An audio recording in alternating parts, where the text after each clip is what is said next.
Hello दोस्तों, आज की इस वीडियो में हम सीखेंगे माध्य, माध्यिका और बहुलक कैसे निकालते हैं। चलिए वीडियो को स्टार्ट करते हैं और चैनल को सब्सक्राइब कर लीजिएगा।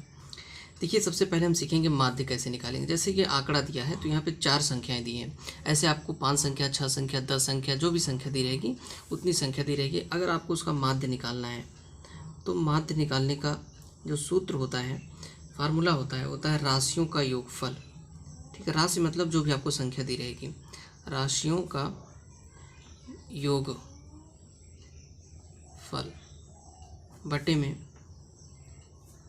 राशियों की संख्या। अभी मैं आपको लगा के बताता हूँ, राशियों की संख्या। ठीक है, अब देखिए राशियों का योगफल मतलब जितनी संख्या रहेंगी सबको जोड़ लेंगे। जैसे 25, 13, 20, 43, जितनी संख्या रहेगी उतनी संख्याओं को हम जोड़ लेंगे और बटे में कितनी संख्याएं हैं उससे भाग कर देंगे। 1, 2, 3, 4 संख्या तो 4 से भाग करेंगे। अगर 5 संख्या होती तो 5 से भाग करते, 6 संख्या होती 6 से, 7 संख्या होती तो 7 से।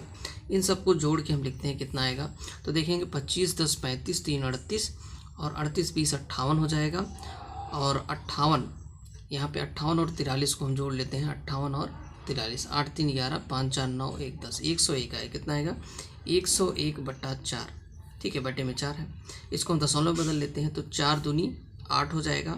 2 हासिल बचा, 4 पंचे 20, 4 दूनी 8। लगभग इतना हमारा क्या हो जाएगा, इसका माध्य हो जाएगा। तो माध्य निकालने का सबसे आसान तरीका क्या है कि राशियों को आप जोड़ लीजिए जितनी राशियाँ हैं और उससे भाग कर दीजिए जितनी राशियों की संख्या है। 1, 2, 3, 4 था तो हमने 4 से इसको भाग कर दिया। आइए अब हम देखते हैं माध्यिका कैसे निकालेंगे। माध्यिका मतलब मीडियन। ठीक है, माध्यिका कैसे निकालते हैं। ये मीन था, ये मीडियन है। देखिए, माध्यिका निकालने के लिए आपको जो भी आंकड़े दिए रहेंगे, जो भी संख्याएं दी रहेंगी, उनको या तो आपको अवरोही क्रम में लिखना है, या तो आरोही, या तो असेंडिंग या तो डिसेंडिंग ऑर्डर में लिखना है। जितनी भी संख्या रहेगी, जैसे ये 4 संख्याएं हैं, एक संख्या और इसमें बढ़ा लेते हैं। मान लेते हैं कि ये है 16। ठीक है, अब देखो क्या करना है हमको। इसको पहले हम इसको क्या करते हैं, छोटे से बड़े क्रम में लिखते हैं। सबसे छोटी संख्या इसमें कौन सी है? 13 है, 13 लिख लेते हैं। ठीक, फिर उससे बड़ी है 16, 16 लिख लेते हैं। फिर उससे बड़ी क्या है? 20 है, 20 लिख लेते हैं। फिर उससे बड़ी क्या है? 25 है, 25 लिख लेते हैं। और फिर क्या है? 43, 43 लिख लिए। ठीक है, लिखने के बाद अब यहाँ पे हम गिनते हैं कितनी संख्याएं हैं टोटल। 1, 2, 3, 4, 5, 5 संख्याएं, यानी कि विषम है। यानी कि जो पदों की संख्या है वो क्या है? विषम है। देखिए, इसमें सम अगर जैसे 4 होता तो उसके लिए अलग फार्मूला है, 5 होता तो उसके लिए अलग फार्मूला है। तो जैसे 5 है, विषम है पदों की संख्या। देखो n = 5 यानी कि विषम है। पदों की संख्या जब विषम रहे, 5 रहे, 7 रहे, 9 रहे, ऐसे, तो उसके लिए फार्मूला ये होता है कि माध्यिका बराबर होती है, माध्यिका बराबर होती है 5 है तो 5 में 1 जोड़ दो और बटे 2 कर दो वां पद। इसका मतलब क्या है? अगर हम देखें 5 में 1 जोड़ेंगे, कितना? 5 पद थे टोटल, 5 में 1 जोड़े 6 हो गया, 6/2, यानी कि भाग करें तो कितना आएगा? तीसरा पद। क्या हो जाएगा?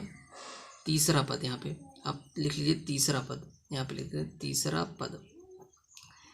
अब देखिएगा, जो हमारा आंकड़ा था, यहाँ पे आंकड़ा था ना, इसको हमने अवरोही क्रम में यहाँ पे लिखा है। तो यहाँ पे हम देखते हैं तीसरा पद हमारा माध्यिका होगा। तो जो हमने छोटे से बड़े क्रम में लिखा हुआ है उसी में देखेंगे, ना कि जो हमारा सवाल था ये वाला, इसमें नहीं देखेंगे। जो हमने छोटे से बड़े क्रम में लिखा हुआ उसमें देखते हैं तीसरा पद कौन सा है। 1, 2, 3, तीसरा पद हमारा 20 है, तो यही हमारी माध्यिका हो जाएगी। माध्यिका बराबर हो जाएगा 20। माध्यिका बराबर हो जाएगा 20।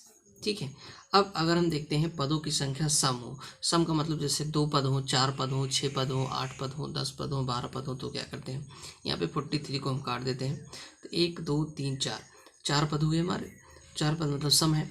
इसको हमने छोटे से बड़े क्रम में लिख लिया पहले से ही। ठीक है, अगर नहीं लिखा है तो आप इसको छोटे से बड़े क्रम में पहले लिखेंगे।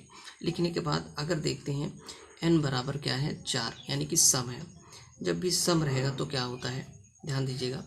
जैसे देखिए यहाँ पे 4 अंगुलियाँ हैं, 1, 2, 3, 4। अगर हम इससे पूछें बीच वाली अंगुली कौन सी है तो आप नहीं बता पाएंगे, क्योंकि बीच वाली अंगुली अगर इसको मानते हो तो इधर 1 है, इधर 2 अंगुली हो जाएगी। तो बीच वाली अंगुली क्या होती है? इन दोनों अंगुलियों के बीच का भाग होता है ये। ठीक है, तो ऐसे ही यहाँ पे 4 संख्याएँ हैं। तो 1, 2, 3, 4, 4 में बीच वाला कौन होगा? 16 और 20 के बीच की संख्या। कैसे निकालेंगे? 16 और 20, यानी कि देखो इसमें करते क्या है, जो बीच वाले दो पद होते हैं, जैसे मान लो 4 है, 4 का आधा कितना हुआ 2, दूसरा और तीसरे पद को जोड़ करके हम 2 से भाग कर देते हैं। ठीक है, तो माध्यिका बराबर हो जाएगी, माध्यिका बराबर हो जाएगी, क्योंकि जो टोटल कितने हैं 4 पद हैं, तो क्या हो जाएगा यहाँ पे 4 मतलब 4 का आधा 2 प्लस 2 से 1 ज़्यादा तीसरा पद, ठीक है, बटे 2। ठीक है, यहाँ तीसरा पद है, ये तीसरा पद है, ये दूसरा पद है। ठीक है, दूसरा पद है, तो यहाँ पे लिखते हैं, देखिए दूसरा पद कितना है हमारा 16 है, 16 लिख लिए। तीसरा पद कितना है 20, 20 लिख लिए, और इसको भाग कर देते हैं 2 से, तो 20 10 30 6 36 बटा 2 हो जाएगा, और इसको भाग करेंगे तो कितना आएगा 18। हमारी माध्यिका क्या हो जाएगी 18। अब आइए देखते हैं बहुलक कैसे निकालते हैं। बहुलक देखिए, जैसे मान लो आपको डाटा दिया है 3 1 3 5 3 7 7 2 1 6 5, इसका हमें बहुलक निकालना है। बहुलक का मतलब होता है जो बहुत बार आया हो, यानी कि जो सबसे ज़्यादा बार आया हो। तो यहाँ पे एक आसान तरीका है, आप गिन लीजिए कौन कितने बार आया है, या एक इसका तरीका है कि इस संख्या को छोटे से बड़े क्रम में लिख दीजिए। सबसे छोटी संख्या इसमें 1 है, कितनी बार है 2 बार, तो 1 को हम 2 बार लिख देते हैं। ठीक, फिर क्या है 2 है, 2 कितनी बार है 1 बार है, इसको लिख दिए। 3 है, 3 कितनी बार है 1 2 3, 3 जो है 3 बार है, तो 1 2 3। 3 के बाद इसमें 4 नहीं है, 4 छोड़ देते। 5 है, 5 कितनी बार है देखें 2 बार है, 5 2 बार हमने लिख दिया। ठीक, उसके बाद 6 है, 6 कितनी बार है 1 बार है, लिख दिए। 7 कितनी बार है 2 बार, 2 बार हमने लिख दिया। इसको गिन लेते हैं 1 2 3 4 5 6 7 8 9 10 11, 1 2 3 4 5 6 7 8 9 10 11 बराबर है। इसका मतलब इसको हमने क्या किया, इस चीज़ को हमने घटते से छोटे से बड़े क्रम में लिख दिया। अब यहाँ पे हम देख सकते हैं बड़े आसानी से कि 3 ऐसी संख्या जो सबसे अधिक बार आया है। 5 2 बार है, 6 1 बार है, 7 2 बार है, 1 2 बार है, 2 1 बार है। सबसे ज़्यादा बार कौन आया 3, तो इसका बहुलक क्या हो जाएगा, बहुलक क्या हो जाएगा 3 हो जाएगा। 3 का मतलब है कि 3 संख्या अधिक बार आई है। ठीक है, अगर यहाँ पे 4 3 बार आया था तो यहाँ पे बहुलक कितना होता 4 होता। तो आपको वीडियो पसंद आए तो लाइक करना, चैनल को सब्सक्राइब करना। Thanks for watching.